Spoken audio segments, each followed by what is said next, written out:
is always considered a referendum of the current administration. Given the results po of the midterm polls, is Malacanang still confident na hawak pa rin ng administrasyon ang suporta ng taong bayan?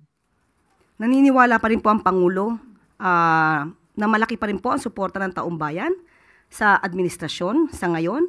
Tandaan po natin ang kahuli-hulihan pong survey ay nagpapakita po na mataas na trust rating po ng Pangulo. May mga naglulutangan po ng mga, like for example, si former Secretary Harry Roque apparently saying na si President Marcos is already considered a lame duck president given the results of the election. Ano pong masasabi niyo dito?